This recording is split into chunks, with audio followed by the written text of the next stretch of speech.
Welcome to the Legacy Through Land podcast, where we're dedicated to empowering you on your journey to land ownership and management. I'm Tyler Markham, your host, and each week we'll dive deep into the world of land investing, management strategies, and the transformative experiences tied to owning your very own piece of dream dirt. With our expert guests, inspiring stories, and actionable advice, we're committed to helping you become a better land manager, hone your investing skills, and start building your family's legacy through land. Now, let's dive into this week's episode. We hope you'll enjoy. Welcome to episode 43. This is going to be part 2 of Matt, Stewart, and I. And I kind of wondered, getting into podcasting, would there ever be a guest that talked as much as me who would have the potential to need a run-over podcast? And we hit it. Me and Matt had so much fun talking about our faith and kind of his business trajectory and just where he has gone, where he's come from, where he's going to. And we spent so much time on that, we both had to quit. And I said, we've got to get to this ever popular topic of EHD and Southeastern Ohio and kind of what type of management projects could be done during this period of time that people might be in their woes. And so this episode is going to be really good.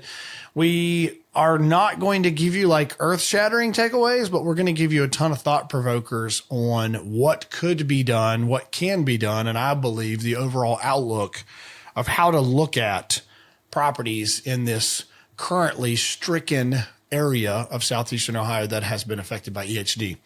Jump right in with this. Let's do it. Everybody, part 2. Welcome to a part 2 that happens in the same week. New shirt, different day, same dollar, right? Same underwear.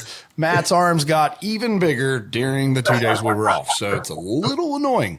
Also, since he asked me abruptly if we could start sooner, not because he talks too much, but since I said yes, this episode is sponsored by my wife's coffee cup because it was the first one I grabbed, and it says, "Mama needs more coffee."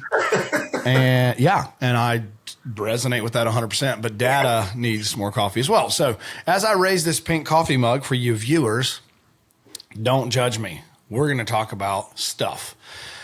Real talk. We're back. Matt and I had a lot of fun with faith and business and purpose. And you guys know what I love the most is trajectory and try, fail, adjust. And, we got to hear kind of his story of not just starting one business, but now starting, Matt, I don't know if we could even count how many businesses, but technically in the public's eyes, this is kind of like your sort of second thriving business that we're about to start talking about. And then there's the teaser of he's going back to his first thriving business. So he'll have probably, 2 thriving businesses at this point. Yeah. By complete happenstance, Matt, I drove by your location, like to and from. I was looking at a property as soon as you and I got off Monday, and I drove by your location on my way there and on my way back. So kudos to you, man. I'm really excited for you. And I've called all the neighbors, made them offers. So hopefully we'll be neighbor. I'm going to landlock you. I've got access I'm working on. Good luck. Good luck. All right, so real talk. We're going to jump into what Matt and I, or probably just I, thought we would talk about in the previous episode. And God just has an amazing way of doing things where he shifts and steers and guides our conversation. So now that we've laid the groundwork for who is Matt, who is Matt's heart, and I think it's and kind of what's going on with Matt's heart as well, both physically and spiritually and all these things. I want to dive into what I know he's going to be as passionate about in our conversation as he is his faith and as he is business journey and all those things, which is why you started Stewart Springs. Tell me if I'm wrong, was kind of birthing this insatiable drive for wildlife and habitat management and improvement projects and seeing things better. Seeing. So is that kind of, just to start this off, is that kind of how you would summarize the, ethos of Stewart Springs, or why do you feel like you exist? Yeah, that's the nuts and bolts of it. From a worldly standpoint, absolutely. I love projects. I love to try to make properties better. I can remember when I first bought my farm, walking my farm with a forester and a habitat management guy. And I thought I kind of had already a farm set up, and then. Isn't that funny? You bring someone else in and I'm like, I am an idiot. Yeah. Well, and and when you're not the only one. So when you look at it, like every square inch, like, literally every square inch of your farm can be better. And like, you can have more desirable shrubs and, young timber to turn into mature timber. And, there's a lot of things that goes into it. I like that process. I like the building process. I'm the doer behind it. I like to do that. It's fun to me. Plus it's super relaxing. And like we talked, I'm not going to go into great detail because I was already warned, but I told Matt he really has to shut up this time on this podcast to everybody. Okay. So that's fun that I get to tell someone else that because it's usually me. So gosh, no, I do talk a lot. It was awesome, man. Just and mainly just being out like in God's creation with clients and being able to walk their farms and listen. Even if I've been on places that I haven't, that they just wanted my opinion on stuff, and I'm not a professional. Like I'm not writing wildlife plans for people, but I've made some suggestions that's kind of transitioned people and the way they think. And a lot of some people out there might be doers and they just want another set of eyes on their farm. And it's just like anything. I feel like you kind of get tunnel vision when you get on places. You have these spots. I had these spots that were like my honey holes. And, now looking back at it, like I have like maybe 1 or 2 times a year that I can even hunt those spots, so. Yeah. Isn't that amazing? Once you figure out what you know or what you don't know, and you're like, whoa, I was burning that spot out. Like I was smoking that spot. I definitely was. Yep. So Matt, I always like to steal the quote. I forget what insurance company it is. I think it's State Farm, but he's like, we know some stuff because we've seen some stuff.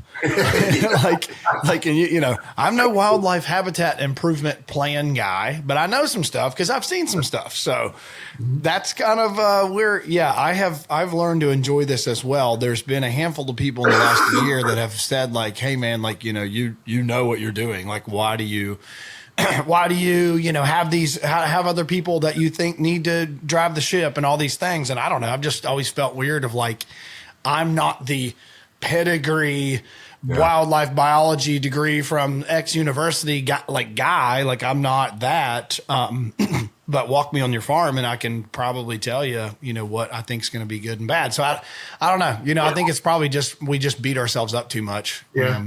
Well, I'd like to think for both of us, I like to think that's kind of the humble side in us and being able to, we're never supposed to stop learning. So like, I don't want to be like, I know it all beating my chest, but and there's things that there might be farms that I come across that I don't have, I can't see any improvements on or whatnot, but for the most part, everybody's farm could use a little TLC. So yeah, for sure. So we're going to dive into the topic that has been a hotbed here. Of course, for Matt and his front and side and backyard has been the hotbed topic for this last fall and summer and winter is this terrible 3-letter acronym EHD. Matt, I'm proud of myself because I think I can say it right, but I believe it is epizootic hemorrhagic disease. Look at you, dude. It took a minute. I was doing like Rosetta Stone this morning in the mirror and trying to make sure, but no, years and years ago, I kind of just to get into where we're going here is years ago, maybe you're like me, Matt, but in 2012 probably was about the first time I ever heard those words. And I know if we back into this, there's this initial, people think CWD and blue tongue and EHD, like they just lump them all. Like they just think they're all the same. And of course I didn't know any difference, so I wouldn't have known, but people, all that blue tongue got them, all that CWD got them. And it's like, no one knows really the sector of what. But now EHD, I remember in 2012 hearing, I think it was one of the Lusk brothers on the Jury Outdoors content was talking about this EHD outbreak in Iowa, and I remember seeing just the content that came from that of complete devastation. Just absolutely seemed like you took a wildlife EMP bomb and just blew it in southeastern Iowa. And at that time, and I would argue in 2012, we were kind of at the peak of like video and technology like that. Like, of course, there was video hunts and all that for years and years prior. But I think that like onboard ramp to like social media and multiple platforms showing things and YouTube's blowing up. And like, to me, that 2012 EHD outbreak was much more visible to a land guy, outdoor guy, hunter, whatever. Like, I just remember feeling that, hearing that, you know, even seeing like the Lakoskis dealing with it, obviously the juries, Candy Kiske, what's her husband's? Don Kiske, you know, you can name all these people that I was seeing that. And I thought, man, that's insane. Like, that's got to be scary. And I've watched them navigate it. Now here we are 15 years later, almost, from 2012. And obviously you see this incredible rebound where they're at, and you see this incredible fruit from what I would have argued was like, and I think statistically you can look it up, I think it was one of the worst national outbreaks. And I will asterisk say, Matt, until the Southeastern Ohio outbreak of 2025. But I want to dive into this because here's the thing that I think when we talk through EHD, what I'd love to learn from you, Matt, is you're in the thick of it. You're in the heart of where I think we can both kind of say some common ground here is that Meigs County, Washington, Athens, parts of all those areas got absolutely throttled. And I've seen some articles saying, just so we can set the tone for like, where are we at? What are we talking about? How devastating was it? It might have been Mike Rex. I'm not positive it was Mike Rex, but I read an article on social media the other day that had basically statistically broken down the EHD outbreak of Southeastern Ohio. And statistically, it was and is the worst, most devastating, whatever terrible words you want to use, outbreak of American history. Wow. I didn't know that. Wow. Like statistic. Well, I believe it. I believe it. Yeah. I think it was Mike Rex. I should find it, obviously, if I'm going to say all this stuff. It might not have been Mike Rex, so nobody put him on the chopping block. It doesn't matter. It didn't matter who wrote it. It was incredibly helpful because statistically, they said that they believe the herd is going to be having a reset similar to what the herd density was in the 1970s. Wow. Yeah. So all right. So we're setting this really dark space for what we're going to talk about. But I am like an eternal optimist. And so I just always see the silver lining in everything. And I always see God's hand in things. And so I think what we probably should cover first is what you have seen, if you can, what you've seen from your own eyes in Southeastern Ohio. And you said on the previous podcast, you have the ability with clients that you have a let's call it sample size, if you will, of like almost 4,500 acres, 4,200 acres between, I think you said just 6 clients that are just kind of some regulars. Yeah. So we could both argue that between text messaging and just knowledge of other people's farms, you're probably like more like 10,000 acres of data, knowledge, knowledge of the effect. That'd be accurate. What do you feel like? I'm asking you, don't hold back. What do you feel like you saw and heard starting in the summer and kind of how this has played to now that would set the scene for how devastating it's been? Yeah, so I'm just looking at it from my personal farm. Like I was kind of having some of my clients reach out to me, most of them not living around here. And they were asking me questions. I'm like, just calm down, just calm down. And, hey, I haven't seen this buck for 3 days. Hey, I haven't seen that. And I feel like it hit maybe like around the week after the Meigs County Fair. So it was like around the third week of August.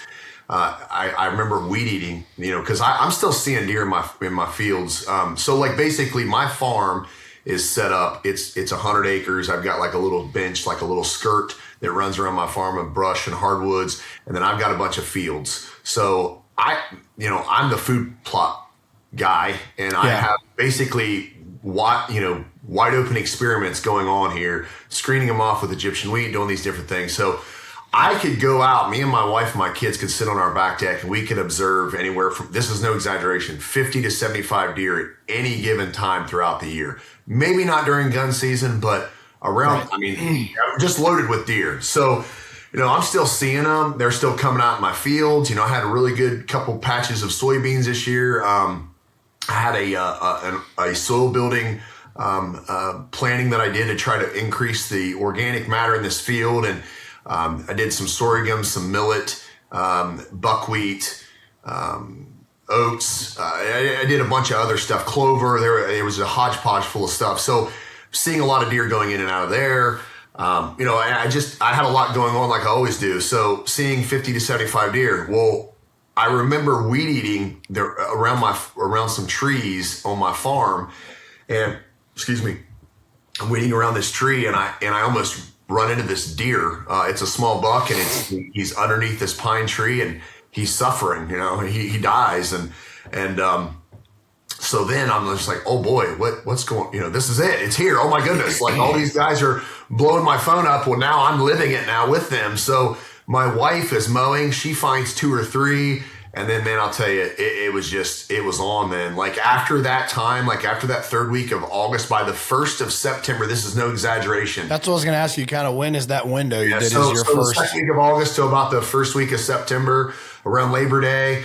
Man, I'll tell you, like it was just like ghosts. There was no deer out. There's no deer coming out. I'll be honest with you, Tyler, to this day, the most deer that we see in our fields, 4 to 6 at one time, when I was seeing 50 to 70. So I'm just, looking So at obviously to me that if we took and I'm no mathematician here, but we took you had a 90% absolutely loss. And that's where I'm looking at it. So, and I'm kind of basing that off of what I was seeing in my fields, just openly observing. Listen, I have went deer hunting since I was 9 years old. I'm 42. This was the first year that I've never went deer hunting. And it wasn't just because, hey, I don't have, I didn't have a buck to hunt, because I didn't. I mean, I had 3 really nice deer on my farm this year that I was really optimistic in me and my family landing those, and non-existent. So I elected just not to hunt, just to kind of keep working on my land. Back to our discussion on this last podcast, feel like it's a wonderful time to really, if you have some long-term goals, let's put them in place to kind of bump them up a little bit. Yeah. With that being said, so, I was sharing this with you last time. I do have about 6 clients from one stretch of the county to the other, from the east side to the west side, kind of in the central part of the county. And I feel like, this is just my opinion, but I feel like the eastern to the central, I'm kind of in central Meigs County. I feel like the western end didn't get hit as hard. I feel like they still did get hit. I know some guys that have guiding services and stuff, and can't always get an accurate answer from them, and I understand that. Of course. Yeah, but I feel like the west end didn't get hit as bad. I do have a client that has close to 2,000 acres in Vinton County, and he actually shot a buck of a lifetime. He shot a 202-inch deer this year. On out of some of his plots that have been blessed with, and he didn't see the effects that we saw here where I'm at. So, man, I feel like it's just real spotty, and I'm like you, man. I don't even know how to pronounce it. It's EHD. But at the beginning, like when it all started happening, I was thinking, I'm always trying to look for a fix. Like, oh, how do we treat this? Well, I thought it was something that when they go to the water and they drink, and that's where they get it. So why don't we just start, treating the water? But that's not. It's random. Like it's the midges or whatever that bites them, and it's just. I mean, how do you control that? And I'll be honest with you. I kind of have like a hillbilly opinion on that. We can talk about this more. Yeah, I do. I want to talk about like the empowerment side, because we're kind of living in the devastation side. So if we go back to your clients, Matt. Yeah. Do you think across the, if you were to average across the board, were some of them as much devastation as you, and then like you said, some were less, and we could average it to a percentage? Yeah, I mean, because I would say some of the clients that they got hit on the east part to the central part were probably, and they were being conservative. I mean, they don't have the open observing fields like I do. But some of those guys are telling me 70 to 80%, so I would like to say if I was hunting and I was all timber, I would probably come to that same conclusion too. based on just trail cam pictures and just early season scouting. However, I feel like that number was probably closer to the 90 that it hit me. On the west end of the county, I feel like it was maybe 20 to 30%. So if you take an average of that, whatever that would be, 50 to 60%, and that would be a conservative number. But yeah, man, it was just a huge impact. I mean, it impacted big time, I mean, there's so many questions that I would have that I think someone like, there's a ton of people that would be much better to dive into like the science and the disease side of this, of what predicates it, how does it spread, all these things. Now, I think you're on track, Matt, because I originally thought that it was drinking stagnant water, and then this water, I even first thought this was some kind of a bacterial disease from the stagnant water. Yeah. Then you learn, it's a mosquito, and then it's like, well, it's not a mosquito. And then, I've learned that it's a biting fly, and that this fly, what I have learned, and someone get on here if this turns into a social reel and tell us we're idiots, but the midge, the larva of that biting fly, breed in the mud, the mud bank of when we say stagnant water, it's actually exposed mud. Yep. When the water recedes in areas, you've got this exposed mud that they have been laying, I'm thinking, dormant in, or they breed in and then they hatch in. And then obviously you've got deer going to the stagnant water. So then they just become a sitting duck. And then I have heard, and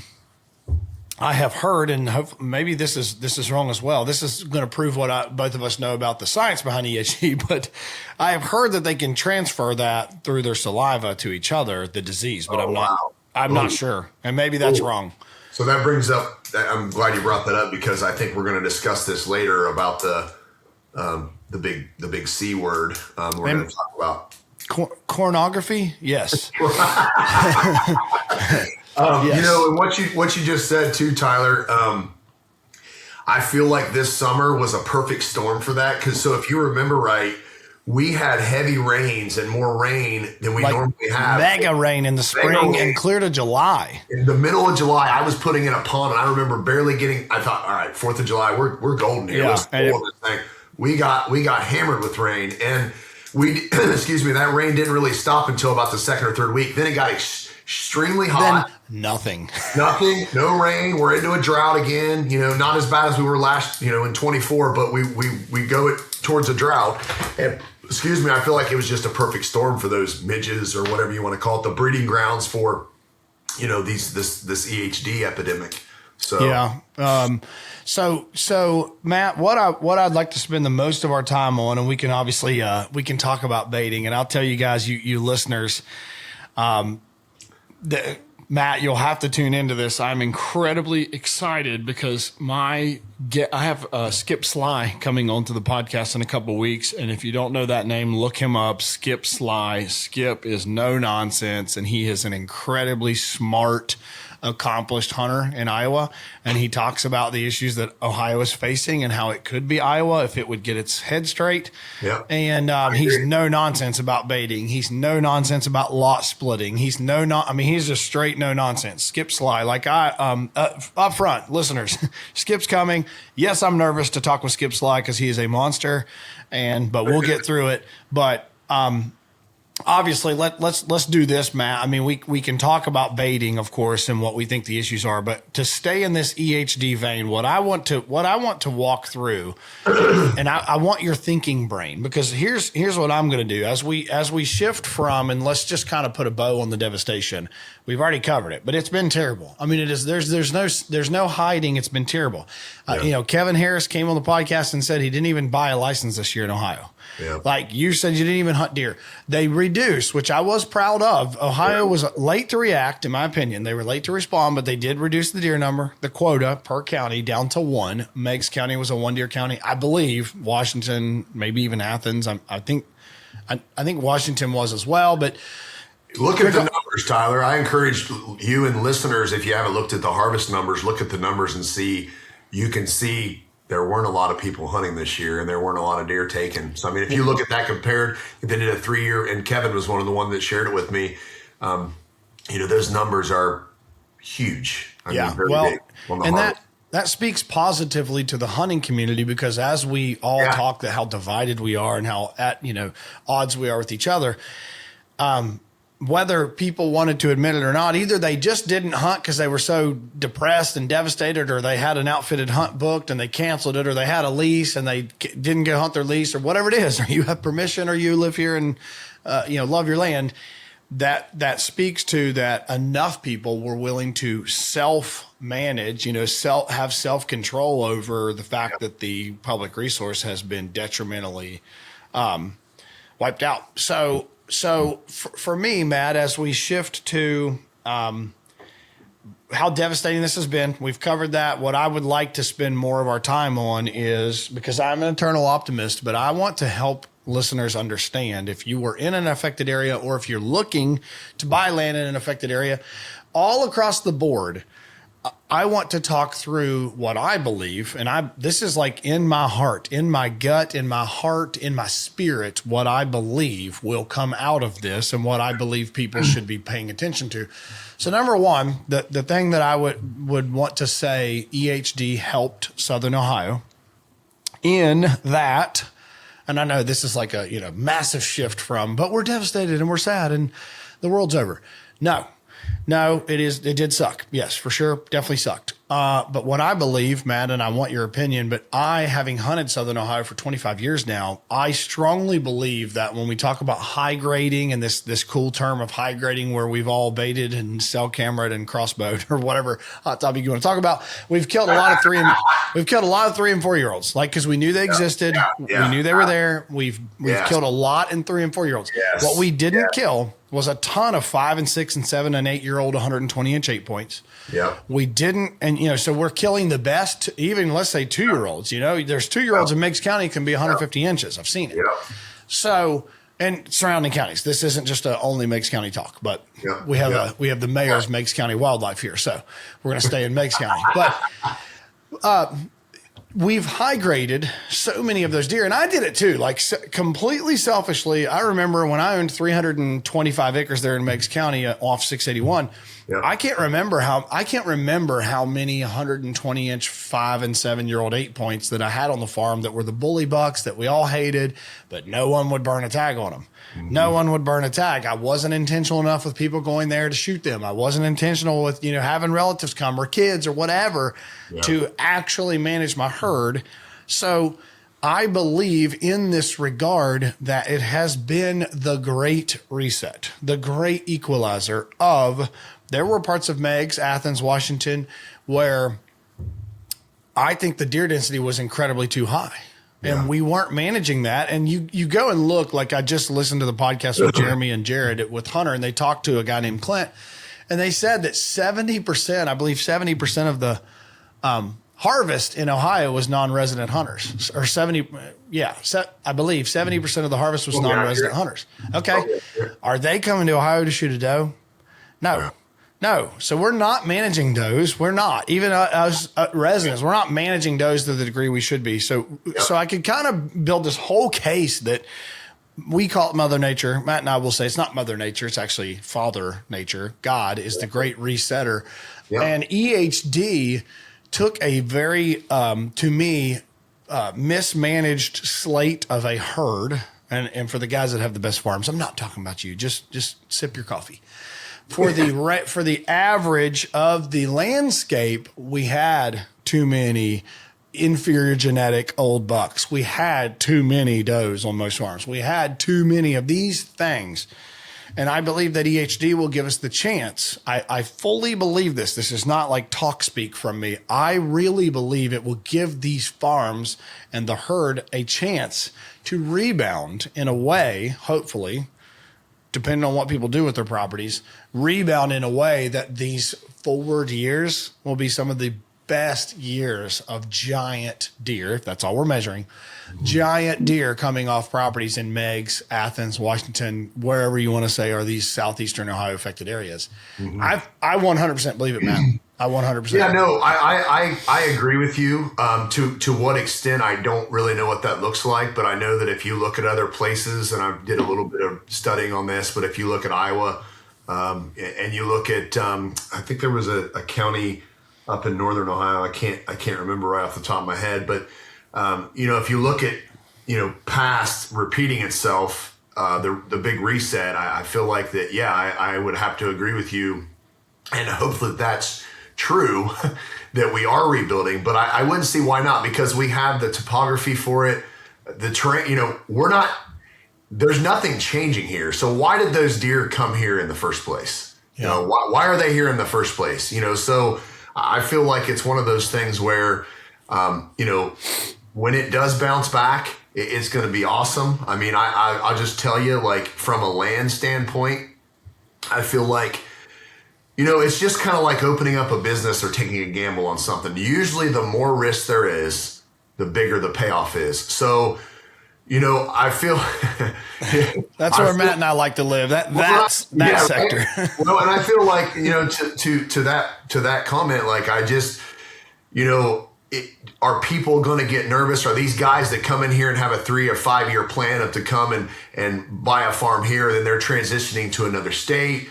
Is this the time to sell? Is this the time to buy? I mean, I feel like the risk is kind of high right now, but I feel like the reward could be a payoff. And I want you listeners and to think about, like, we had nice bucks around this area for a reason. And I feel like a lot of that reason is because of the rolling hills, the mix of timber and hardwoods, the agricultural standpoint, the water sources that we do have around here. So there's a reason that they were here in the first place, and I feel like there's probably a reason they're going to bounce back. And to your point, absolutely couldn't agree with you anymore on just herd management. Look, here I am preaching about all this stuff, but like I can kill a couple does a year. I kill 1 or 2 does a year. That's not enough. I mean, I'm seeing this many deer in my fields. I need to be having people out here, not necessarily driving, but I need to have. Sure. Well, or having conversations with neighbors, whatever. I mean, look at that sample size. I mean, exactly. Matt, think if you weren't planting the amount of food you were. Just think if you weren't a Tyler Markham or a Matt Stewart food plot crazy, and you were just an average food plot guy. You would have seen food plots that are complete mud fields by November 20th. Oh man, absolutely. And that's one reason that I planted. Not just from a marketing, and not just because I enjoy it, and then from a marketing standpoint, being able to show clients, hey, this is what I can do here. This is what I did. I came up with my own little mix this year called the Stewart Spring Special. Let's go. Triple S. Some triple 19 and some triple S, baby. Good, man. Look at you. Triple 19 and some triple S, please. I told you to follow me around. I saw your mix on Kevin's farm too, by the way. I'll give him a quick plug. It's a really cool looking mix, man. I mean, I saw tall stuff and short stuff and brassicas and bulbs and cereal grains. I did some organic soil building things in there, and did something I like to, I've been big on doing stuff from the very beginning day that you put it out there, from annual cover crop rye all the way until winter of oats and some cereal grains. So, I mean, soybeans, I put it all in there. I let them, a hodgepodge, a buffet. But back to the, your comment on the 2.5 to 3.5 year old bucks.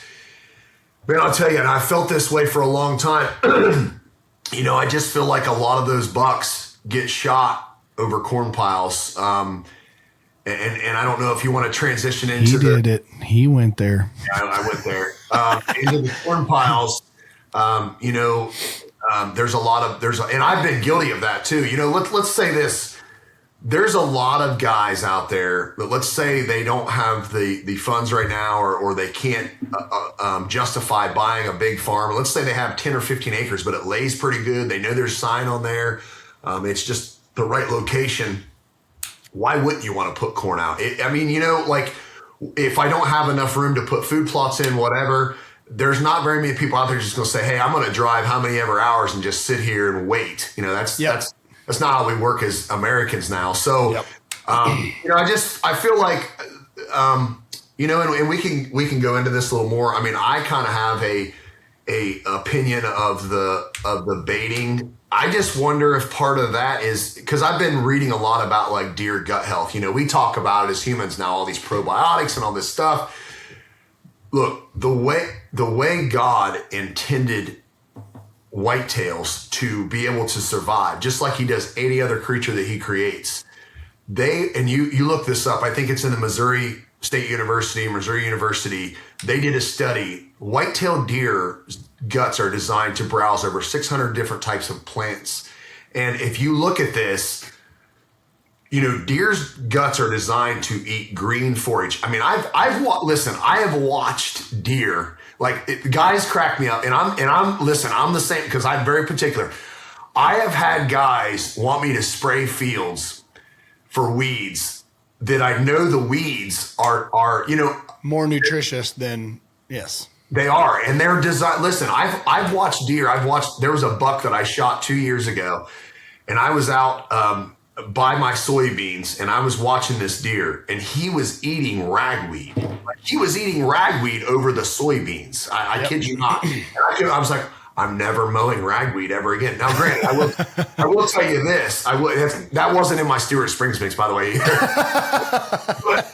I will tell you this though. There is a time and place. I just want to make this real clear. Should you have a field full of weeds? You should not. But I feel like just spotty weeds here and there. Am I going to burn that down when you don't need to? Absolutely not. I mean, I just feel like the more diverse it is, the better. So. You're saying you don't have any foxtail in your mix or anything? A little Johnson grass in there? No purposely planting either of those things. Johnson grass is a pain in the butt to get rid of. Do not want that in there. But, back to the way God's designed these awesome creatures that we love and pursue, their guts are designed to eat all this 600 different species and all these different things. However, in the fall, when the leaves fall off and we start getting hard frost, and like where we're at now in the heart of winter, they're designed to eat woody browse. They are designed to forage and move around and eat woody browse. And I just would like to think, I know what corn does to me for one meal. Yeah. I mean, what's that doing? So I'm trying to tie this in with the EHD, and I'm going to keep you on what I know Matt could give the wealth of knowledge of. What are some of the projects? Because we'll stay to baiting, and we can live here for a second. Finish your train of thought, but I'm going to bring you back to kind of what type of projects, when you have a low deer density, could thrive during a building period. But carry on. We'll camp out on baiting before we wrap up. Yeah. So I feel like with the EHD epidemic, I just feel like the corn, is that doing something to their immunity? Is that doing something to their gut health? Could they have been a little more resilient?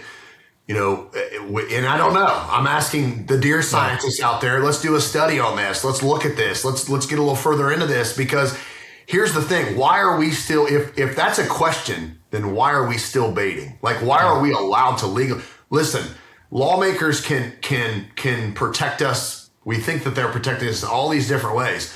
So what's the reason behind that? And I'm just looking at it from this standpoint. And I'm not saying this because I'm in the food plot business either.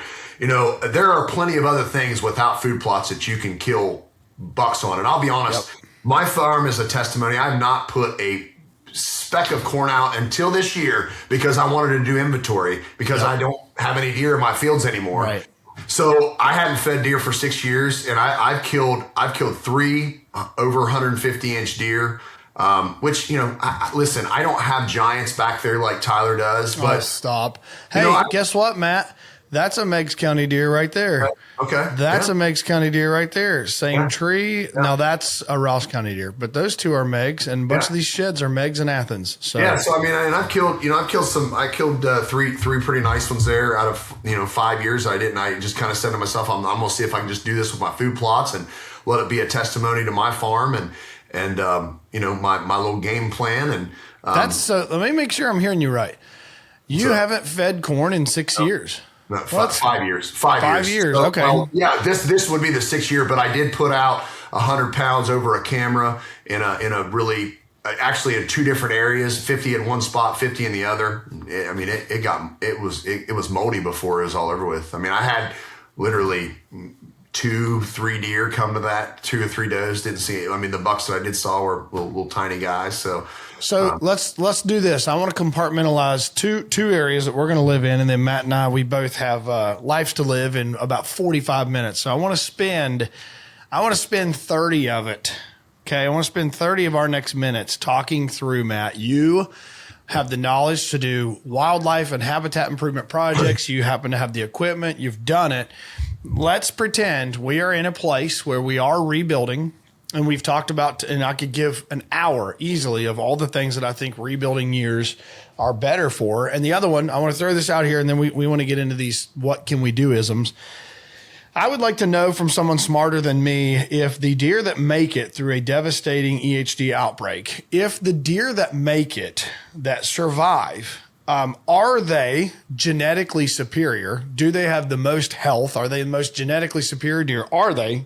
Because my curiosity would be, if so, wouldn't that lead you to believe that those deer have the ability to express the best genetic potential after the outbreak? And now, I'm sure Ali Lukoski or somebody that's much smarter than you and I could say, well, they might, if they were sick, if they were actually affected by it, right?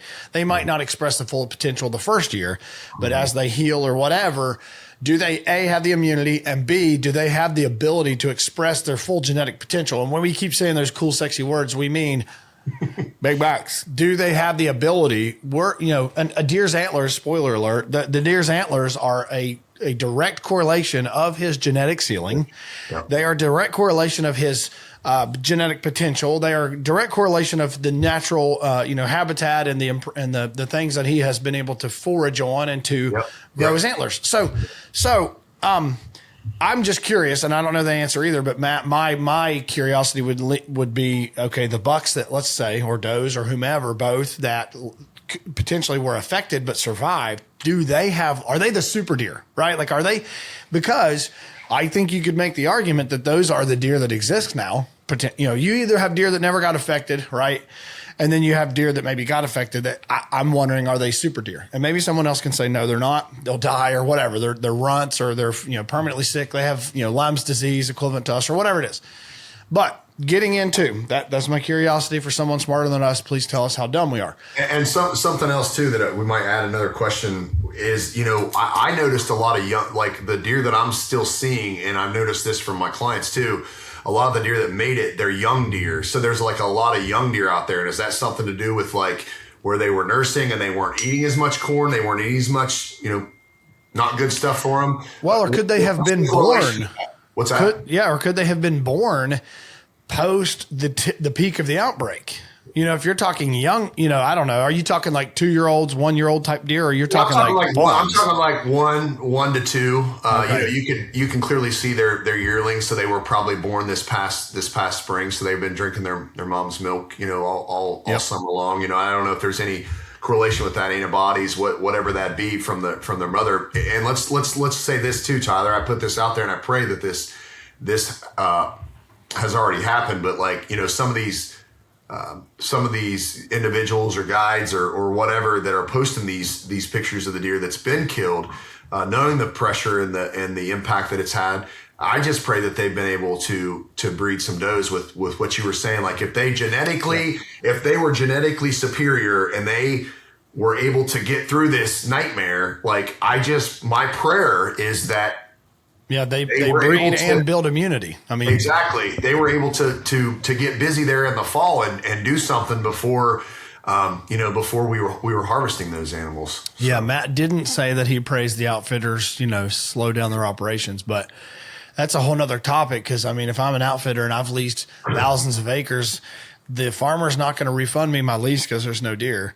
That's right. So you're going to have guys that potentially are going to go out of business over. Yeah, and you've got to, and I don't listen. Let me say this, because I didn't like the way that came out of my tongue, but redo.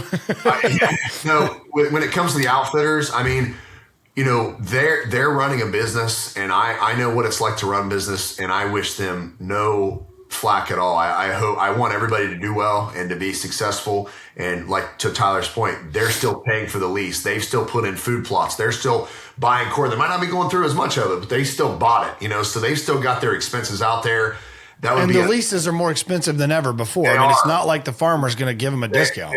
They are. It's how much can you pay me? It is a race to the top. They go up every year. And let's face it, Tyler, the more guiding services that we have in our area, the higher those leases are going to go because they are more competitive. So, they can get it. But anyway. So, all right, let's go to the brain of Matt that can get excited about Matt, for me, and I will openly admit this. And by the way, for listeners, I'm very strongly considering having a day on my own farm in Jackson, my home farm. That's been one of my proving grounds. I'm considering offering just totally free. We'll go through the farm. We'll spend a week, a whole day, Saturday, walk through some of the stuff I've done, look at these things, look at stand locations. I'm not Don Higgins, but I had Wes Delks come to my farm and tell me what to do. And we've done a lot of those things. And if people would just want to see, like, is there more? I'm very strongly considering just doing this for free, just to raise awareness to, like, you can raise the bar for yourself. But Matt, if we're talking about, and I was going down that train of thought because I'm not super patient. Okay. I want to speak to the guy that's like me, that's a hard driver, loves to go fast all the time. There's only one gear. It's like wide open and asleep, sort of. There's a lot of projects that have intimidated me because I'm going to be mega honest. I am not very patient to see the result of them. And had you told me in the beginning, like miscanthus, for example, I'm really in love with miscanthus now. It's a 3-year project to get to maturity. And anyone who tells you otherwise is lying. I'll show it to you on my farm. I'll show you years 2 and I'll show you years 3. Yep. It's a 3-year project. Switchgrass. It took me 3 years to get one of my fields to like super sexiness. Yep. It was a lot of babysitting. Yep. Had I known, this is the point of all this, and then I want to hear from you, is that had I known what the runway would be for some of these projects up front, of course, guys would make the argument, well, you just never do them. No, if you go and see the fruit of those projects on other people's farms, it will excite you enough to say, I know there's a 3-year run here. So, and Matt, it can be, some of the stuff we would talk about could be a 15-year run. Like, let's talk fruit trees and things that could be a 15-year run. But what I want to get to is, had I known that, obviously, I would have done them. I would have just rather known the runway. And the thing I want you to speak to is, when we talk about a property that potentially has the lowest deer density that it might ever have, okay, let's just say it's at baseline 0. That deer density, how much is that deer density or that deer browse pressure or that deer interaction with your project? How much of a factor is that in some of these projects where now I'm making the argument, tell me I'm stupid or not, these are the times those projects could flourish when there's low deer density. So what are some things that you think we could do? Because I'm not going to make this about it. I'll shut up in a second. I promise. I'm not going to make this about what Matt and I think is going to EHD proof your farm. Okay. Cause I can give you some obvious thoughts and some things. And I don't have any firsthand experience with this neem oil and this, EHD fence. I love all this, by the way, love all this. Lee Lukoski talks about some things he's been experimenting. I love that we're on the pursuit of figuring it out, like fully 1,000,000% support it. I have no data to know how effective any of that is yet. So skipping, Matt and I are going to give you some secret advice for EHD proofing your farm. Skip. The only thing I'll tell you that I think is right so far, dig deep ponds. Yeah. Just that's all I can, dig deep ponds, protect your banks, line them with stone. I don't, however you want to, I can show you a farm that we are about to put on the public market. We sent it to our VIPs. It's 92 acres. And this is not a joke, Matt. It has 12 to 15 ponds. It's in Lawrence County. The dude was ate up with ponds and water holes and fish. And like, it's insane. Every one of those ponds, every one of them, the bank is grass and the ponds are deep and the water is dark and clean. And guess how many deer he found this year. Now it was Lawrence County, but still yet same drought, same sample rate as you had. That's the only thing I'm going to say that I have seen is like a takeaway of how could we help somewhat. Now, if you have a creek, then good luck. But if you have water holes or ponds, I'm just hearing make them deep. Don't let the banks recede as easy. And that's all I can give. That's all I can give to it. Matt, what I'm wanting from you is what are some projects that we could look at now that could thrive when you're in a low density area or you're in we're in a rebuilding, few years. What are you recommending to people? Well, let me say this, so I don't forget my thought on the ponds. I would agree with that. Deep ponds, vegetation on the bank. I wouldn't necessarily say anything about the rock, but vegetation on the bank. However, I have 2 large ponds on my farm, but I have a stream that runs down through it that was intermittent dry, muddy, just the perfect storm for this EHD. So a lot of it, I feel like when it comes to specific properties is going to be how big your farm is, what's around you. I'll tell you this, in that same breath, the same thing that I tell a lot of guys, what kind of food plot should I plant? Well, how much time do you have? What's your pH? All these different things. What's planted around you? What's around you? If you have a soybean field beside you, I'm not planting soybeans. So it's one of those things when it comes to the watering, the watering holes. I agree with you, digging them deep. However, what's around you? Do you have a stream nearby? Because I'm a perfect testimony of that. I have 2 nice ponds, and they never go dry. I mean, they're stay full all the time. They're healthy ponds. But then I have streams, and then look at what happens. Yeah. That's what I was gonna say. I mean, you can't bulletproof it. That's why I don't think there's enough definitive answer yet on how we fix or help or prevent or whatever EHD. What I do think we have definitive answers for, and Matt, you speak to this, is what are some things that can be done during this time frame? Yeah. So I mean, I think the biggest thing is urgency. Especially when you're talking about. It's what you want to give your farm. So like in my particular situation, and I'm just looking at it from my farm because I've done the most work here in 12, 13 years. I don't have a lot of timber. So the timber that I do have, it's young, but it's high enough to where the deer can't browse it. So I wanted to give them more woody stem browse. So I went through my farm and did a bunch of TSI work, and I left good native shrubs. I didn't go to school for this, so I had to use my app and say, hey, what's a red Oscar dogwood, or, so there's ways to do it. We have so many different tools now. I don't want to say it's easy, but it's a lot easier than what it was 15 years ago. So, looking at it from like a management standpoint, what does my farm have, and what doesn't it have?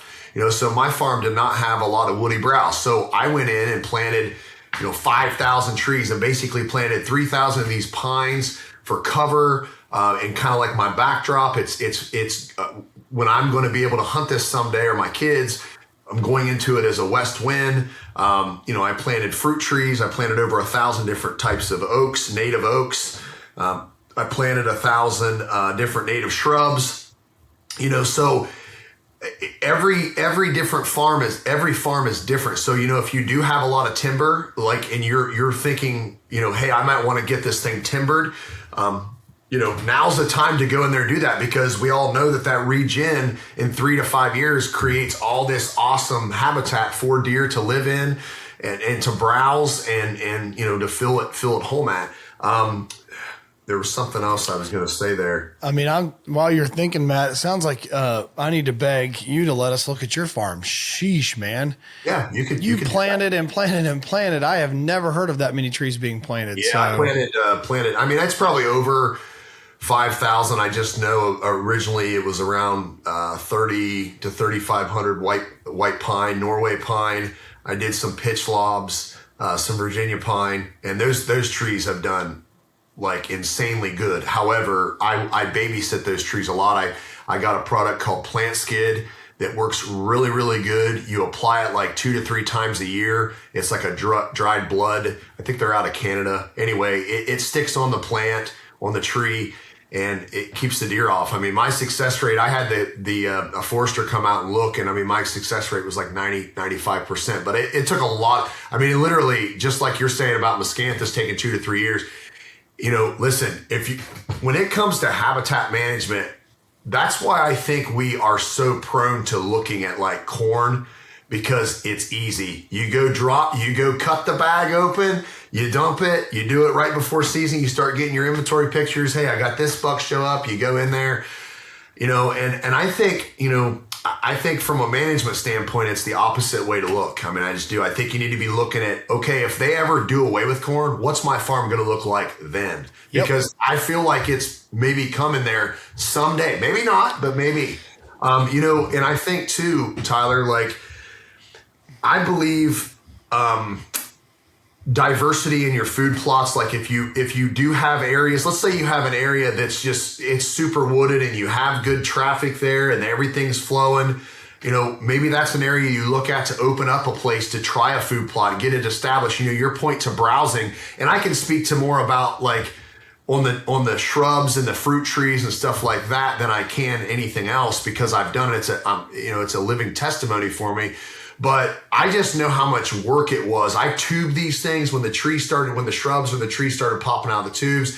I'm spraying them with my plant skid to keep them off.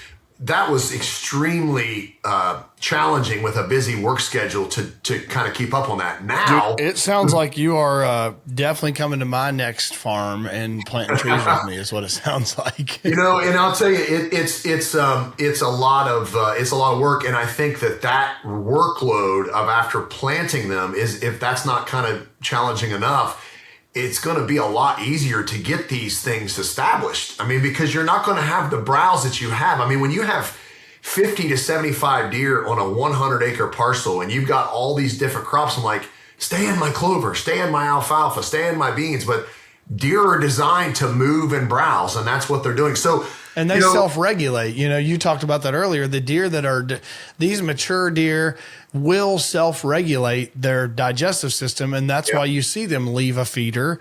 That's why you see them hit the branches on the way there. That's why you see them eat in the clover for 10 minutes before they go.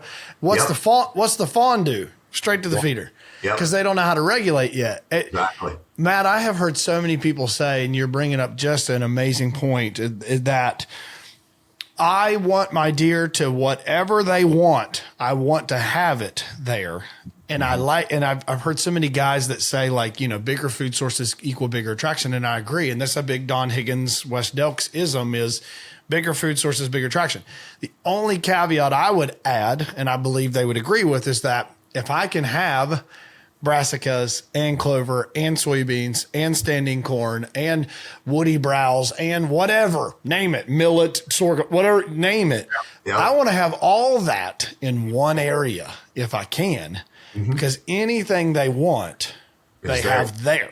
Right. I'm not cat and mousing them everywhere. And obviously that takes size, that takes tonnage, that takes space, that takes all these things. So sometimes having all that is not takes proper soil conditions too. Oh, for sure. So when you think, Matt, if we said, hey, what's a project that often people, are overlooking, or let's say a project that the first 3 years is the most intensive, or the first year, 2, whatever that may be.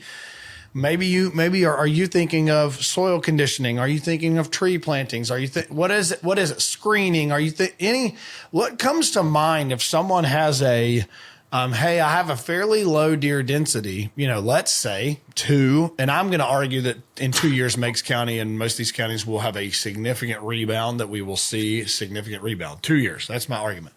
What are things that come to mind if you thought someone said, hey, I'm not going to hunt my farm for 3 years. I'm making this up, Matt, but what will we do in these 3 years? What comes to mind? Yeah. I mean, I think from a hardwood standpoint or a forest standpoint, if you don't have that tree planting urgency, the best time to plant a tree was yesterday. Same way with the shrub.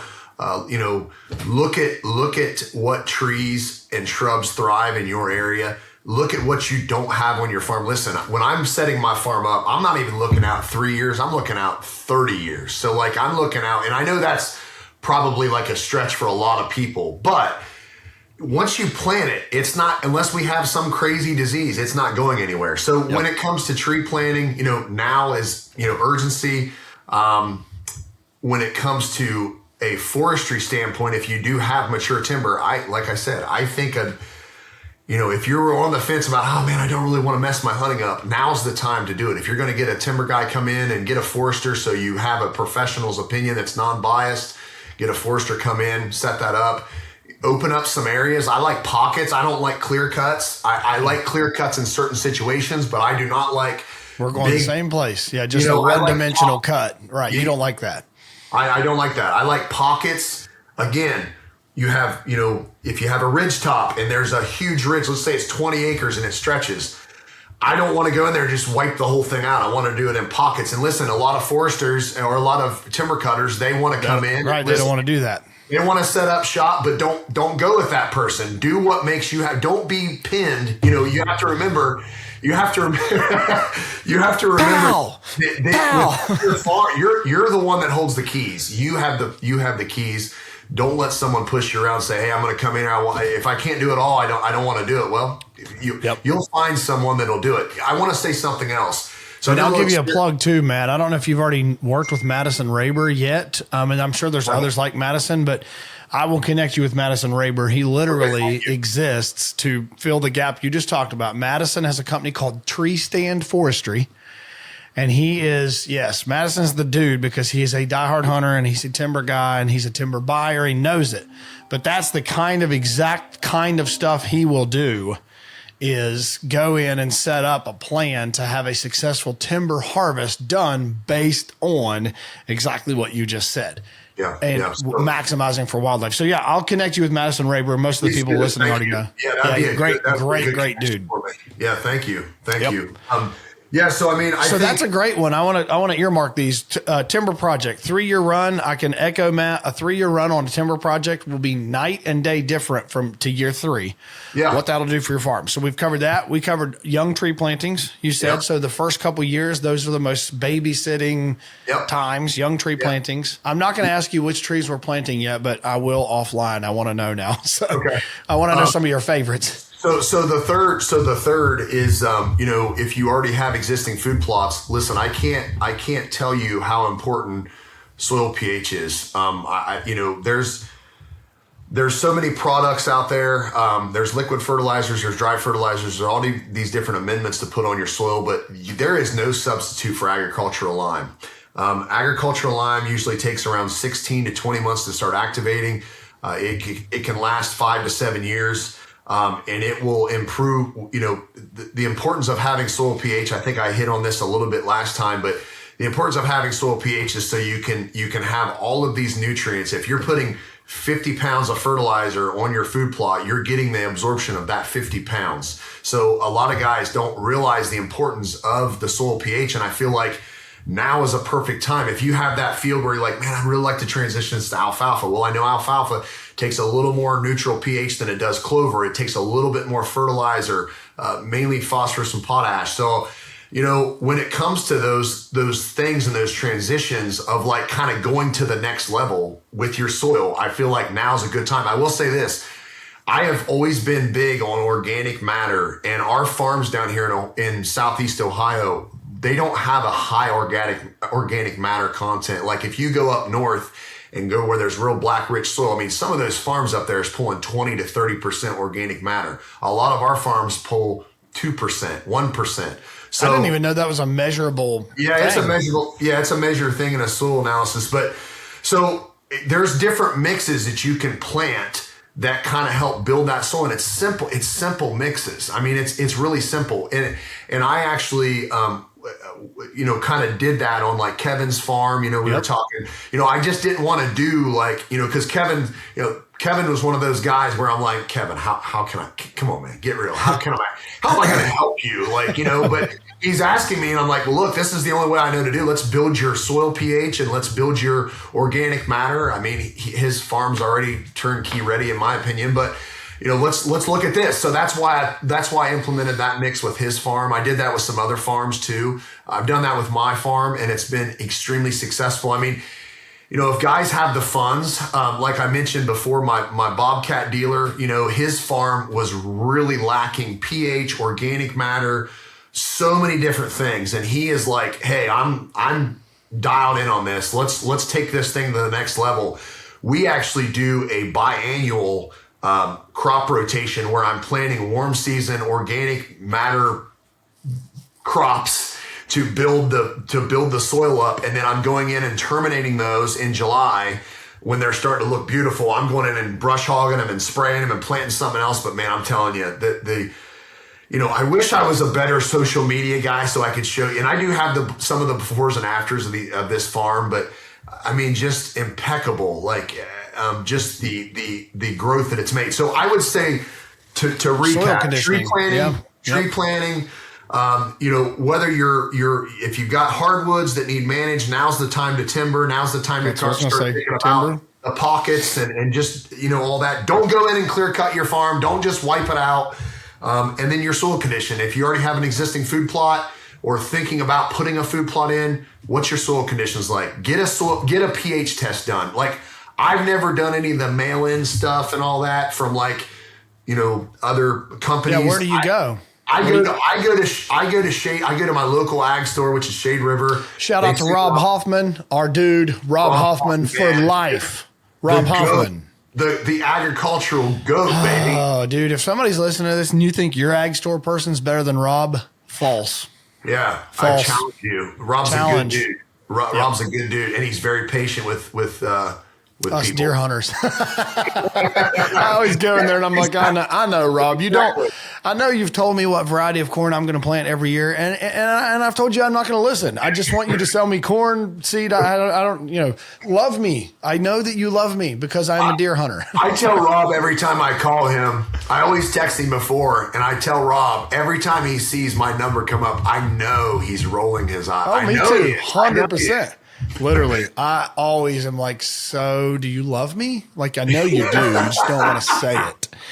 Yeah, man, I have immensely missed Rob since moving from Meigs County over to Jackson. I've immensely missed him. Man, when it's like, you don't know what you have until you don't have it. And Rob is a wealth of knowledge. So to the listener, you're saying just go down to the local ag store and have them send the soils off for testing? Yeah, and what I normally do, let's talk this real quick because some people might know this. So when I'm going out and doing a soil test, I know might sound weird, but I carry a Frisbee with me and I throw that Frisbee, and then wherever that Frisbee lands, I go up and I take a plug. They have cool plugs that you can put in that go in around 4 to 6 inches, and that's kind of about the sweet spot of where you want to be. Or just take you a shovel or a little small spade, kind of peel back the top layer and then get down there about 4 to 6 inches because that's where most of your roots are going to be.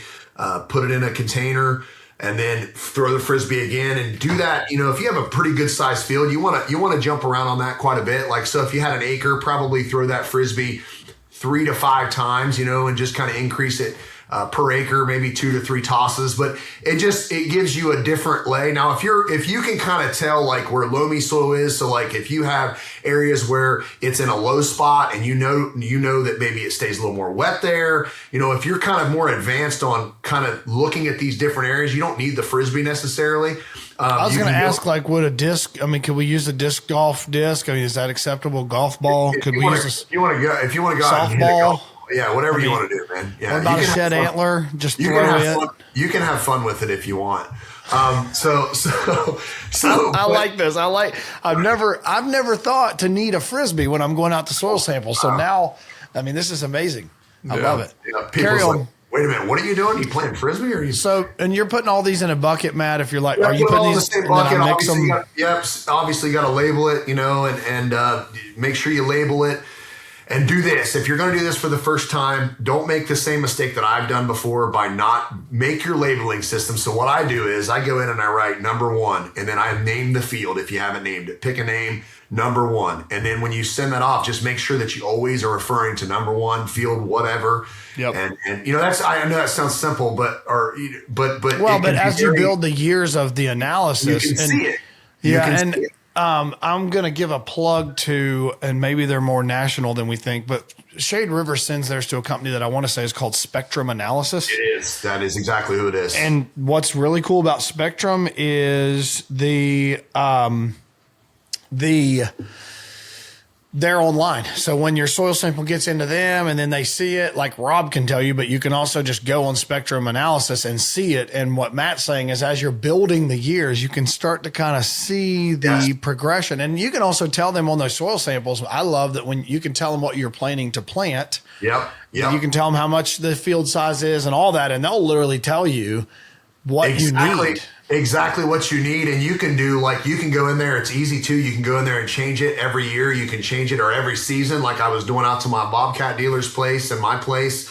You can go in there and change it if you're doing a biannual crop and you've got this in there that now, and then you're going to this. And then you can switch that around. They also do not just our main NPK, which is nitrogen, phosphorus, and potash. They actually also do micronutrients too, which is very and that's where you're saying you're getting that measurability, because I've never heard of a micronutrient measure. Well, now I will tell you this, Tyler. I think on the standard test, it will actually tell you the organic matter, but you can actually do another test as an additional fee, and you can do micro and macronutrients, which is your iron, your zinc, your manganese, all those different little micronutrients that can, kind of goes to the next level.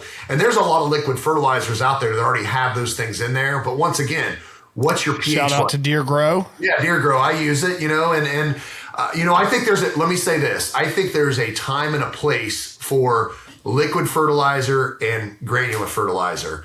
I think there's a time and a place for agricultural lime and pellet lime. Is there a substitute for agricultural lime? I feel like there's not. However, I have done this experiment several times.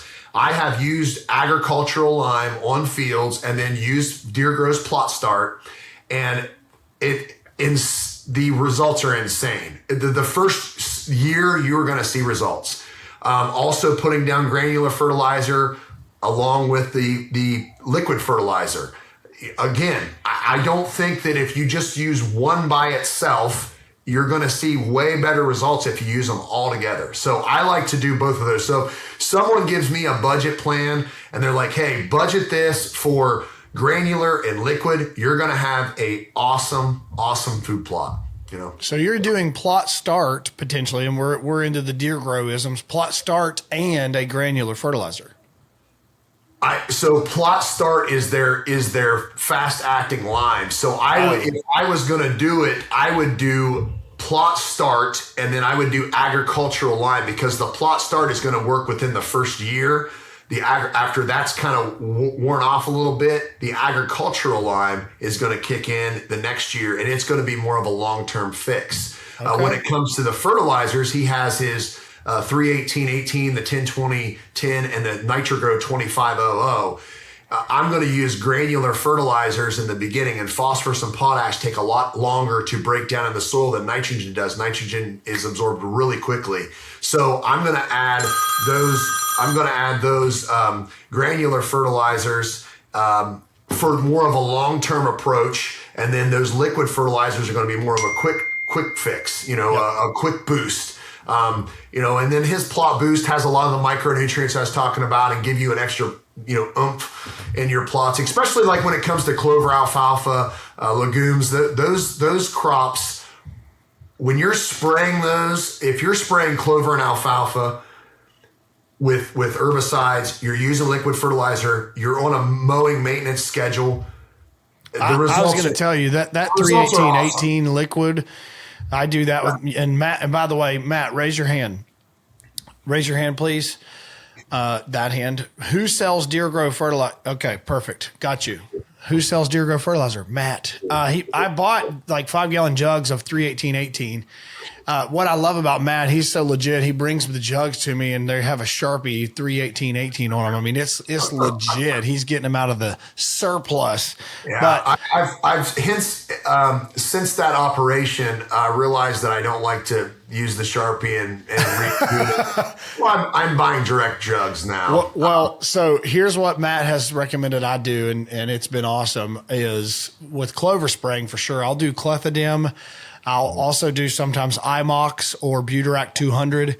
Yep. Clethodim, Buterac 200, and 318-18, all in the same thing. And dude, and boost. I'll tell you another. If you throw a boost, you can throw a boost in there too. And you talk about a cocktail. It's an awesome cocktail. And if you wait a couple weeks, wait for a rain. Here's another thing. We don't have to go into this in depth, but like, man, clover planting, like I've watched so many guys go out there and mow and spray at the wrong times. Like there's a right time to mow it. There's a right time to spray it. There's a right time to apply fertilizers. Don't ever do anything to clover while it's dry. Wait till you get a rain. Listen, there is nothing more gratifying for me to go out and mow a clover plot with a late spring, early summer rain. There's nothing more gratifying. Like you can see it growing back within 3 or 4 days. And you're saying spray it. When are you saying is the ideal time to spray it? Well, I mean, you want to look for, you don't want it to be stressed. So I like to know that a rain's already came through, have a window of dry, spray, then wait 2 weeks, let the cleft and let all the other stuff start working, and then go in, and if it's needed, go in and top your clover, mow it high, 8 to 12 inches. So, definitely need to, but I look for those rains. So if it's a drought out, it hasn't rained for a month, and my clover looks like it's okay, but it's dry out, I'm not going to spray that clover. I mean, I'm just not. I'm going to wait till I get a rain, let the moisture, let it kind of refresh a little bit. Then I'll go in and spray it, and then wait a little while. Like I said, it's here's the problem that I found. A lot of guys are extremely capable of this, that have farms here that they don't live around here. They know about all this stuff, but they can't get away. They can't drive 4 hours to come and go spray a food plot because there's a rain coming because they're at work. So that's where I come in. That's where I can help and do those things, because this is my livelihood. This is my job. So, yep. So, all right, we're not, raise your hand again for viewers. Raise your hand, Matt. Those of us against baiting, say aye. Aye. Okay, we've covered that topic because we don't have time. We'll talk about that another day. I have some plans in 26 that I'm going to put my money where my mouth is. I've already talked about it. And when my hunt comes out for my deer that I killed over some corn this year in a food plot, everybody's going to be like, wait a second. Wait a second. This guy shot a deer over corn? Yep, sure did. So we'll talk through that in the... You are against baiting, but you've used it as a tool, 100%. I've put out, I already said, over 1,500 bushels of corn this year, 85,000 pounds of corn. So, do that math, 85,000 pounds across 10 counties. So definitely excited to make some change for that in 26. So I am going to put my money where my mouth is. The last topic we probably could get to, because we're out of time again, me and Matt, because we got to go be business owners and our phones are ringing. Here's what I want to land the plane with. What would you say to someone who is in the market for a hunting farm? They've always liked Southern Ohio, and let's even say they've liked Meigs County, or they've liked wherever. And, the people that want us to stay out of Meigs County are just going to get furious here. But what would you say to that person if they're thinking, hey, the EHD outbreak is too big, it's too scary, and I am going to sit out looking at farms there? Back to what I was saying, I think it's all a risk, and I think it's the bigger risk, the bigger the payoff. I think you have an opportunity to come in here now and kind of start from a clean slate. I kind of like those odds. I'm kind of a gambler. So, once again, I've already said this once, not just to that point, but why were the whitetails so prominent in this area anyway? I mean, what is it? Our terrain? Is it all the things that we have? Like, is it the minerals that's in the soil here naturally that help them grow, aside from the salt rocks and the licks and all this stuff that we put out? What is it? So what's making, why did we pin raise all these deer back in the 50s and 60s and 70s, and then now we have these deer? So, I mean, I'm just looking at it like this. We have our land lays really good. Our topography is really good here. We have a good mix of hardwoods, rolling hills, agricultural land. And I just feel like it's going to come back. It's going to bounce back, and I can't put my finger or say, is it going to be better than what it was before? Is it going to be worse? I can't put my finger on that, but I do know the whitetail deer they're going to bounce back from it. I mean, they're going to be resilient, and that's pretty much all I have to say. I don't have any other wisdom to give you other than urgency. Now's the time to jump on it. Yep. The only thing I'll make as a real estate plug on the side of all this is, and I'm interested in your opinion on this, Matt, because Matt, what we've talked the least about here is Matt does some land stuff himself, and he happens to like buying land as well, and happens to like obviously making land better. So here's my real estate brain. If you're not even, analyzing this solely from the hunting lens, number one, go you. Proud of you for not only using the hunting lens to look at things here. I would make a strong argument that if you were to take a 5-year run, let's say you owned a farm for 5 years, anywhere, okay, 5-year run, anywhere in the state of Ohio, I believe very strongly that you buy a farm in an area like this where there's potential for low density to be there in your years 1 and 2, and then 3, or however you want to say, but you start with a low density farm, your improvement projects will flourish. The genetic potential and the genetic ceiling of those deer on that property will flourish. You will not have these deer overutilization issues where you have too much density and you have food that gets smoked and you have things that get browsed too early that kill them and your projects are unsuccessful. You will have the potential and you have the canvas to have a successful improvement runway of that farm that will coincide with a deer herd that I believe in 5 years, if we did a 5-year run, we're going to buy a piece of land, make it better, and we're going to sell it in 5 years. Mm-hmm. You're going to be very happy. I'm making a very strong guttural assumption. You're going to be very happy with what that thing looks like in year 5, the quality of the deer that are on it, the density number that is healthy, the number of inferior deer that run the farm and aren't interesting to shoot. I believe you're going to be very happy with the results, and I would put Southeastern Ohio up against anywhere in the rest of the state in this rebuilding period. I think you'll see the biggest bucks come out of Southeastern Ohio over the next 5 years. And how cool would it be to be part of that process? Like to take a gamble on this, and then at the end of the day, you say, "Hey, I had 6 deer on this farm. It needed a lot of work, and you did all these improvement plans. And then at year 5, you're harvesting a 160 giant, or your herd's just healthy. Your herd's just healthy. Listen, it's not always just about antlers. Like it's just not.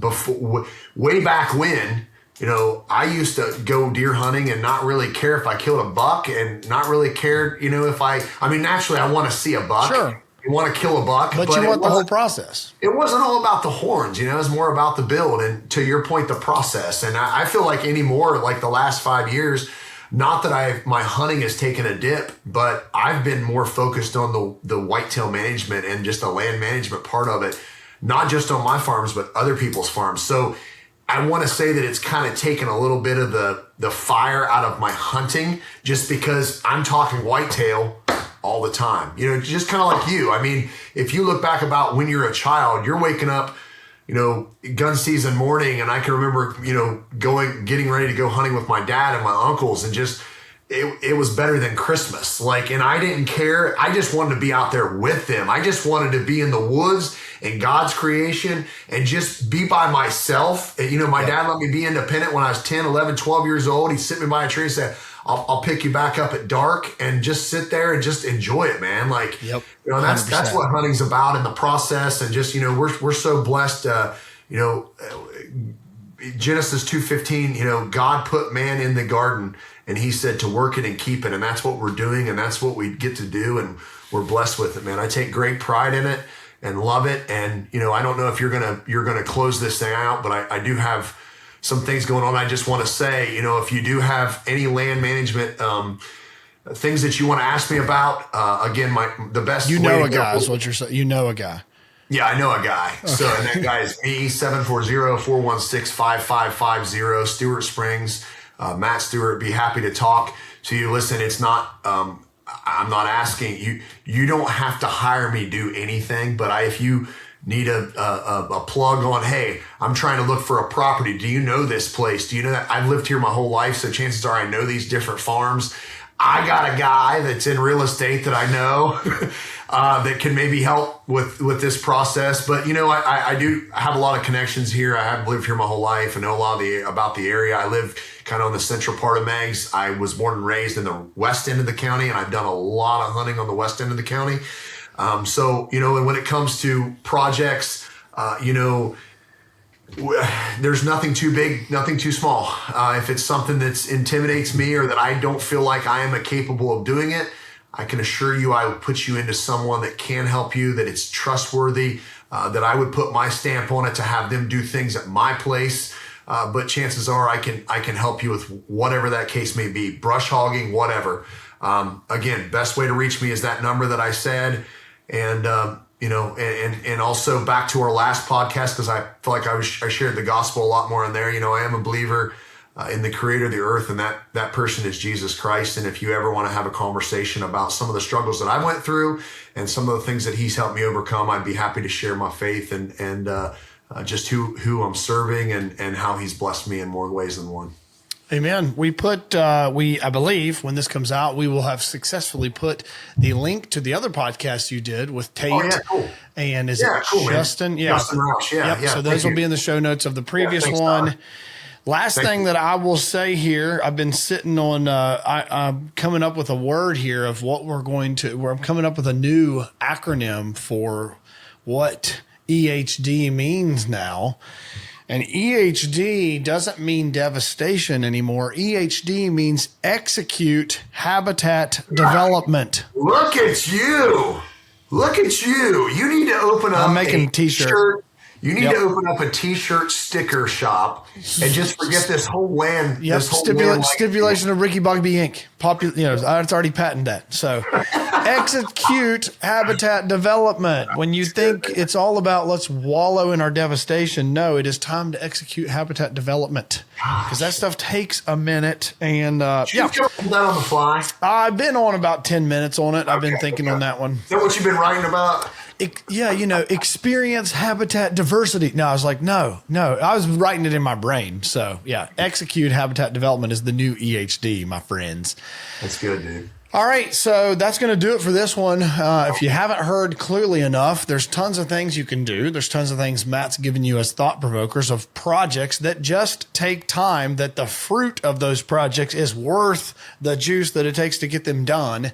Especially pun intended, if we're talking about tree plantings and fruit trees and those kinds of things. If you take the next 3 years and you're in an EHD stricken area, the last thing I would say is go look at the people that were struck the worst in Southeast Iowa and your smartest, biggest names in the outdoor industry. And I will not name them. You all know them. Ask yourself if they sold their farm during that time frame. Good point. They didn't. And ask yourself how those farms are doing now. So yes, it's been 15 years, but go look at what their farms were even in 2015 and 2014 and 2016. Go and do your research. It's not over. This is not a forever over thing. So anyway, Matt, go be Matt. I got to go be Tyler. Got to head out the door. God is good. If you need food plot work or you want to buy some fertilizer or anything that requires habitat development in Southeastern Ohio, Matt Stewart Springs is your dude. If you need help with some real estate stuff, yell at me. But other than that, that has been part 2 of Pies, Purpose, and Plots, I believe is what we called it, with Matt Stewart. See you, bro. See you, man. Thank you very much. Peace, everybody. And that's going to wrap up this week's episode. If you're finding value in this content, we'd love to hear from you. It'd mean a lot if you could share with us how this podcast is helping you on your journey and let us know of any topics you'd like us to cover in the future. Be sure to connect with us on all social platforms at Legacy Acres Land Co. and subscribe to stay updated on when new episodes drop. We hope you've enjoyed this week's episode of the Legacy Through Land podcast, and we'll see you next week.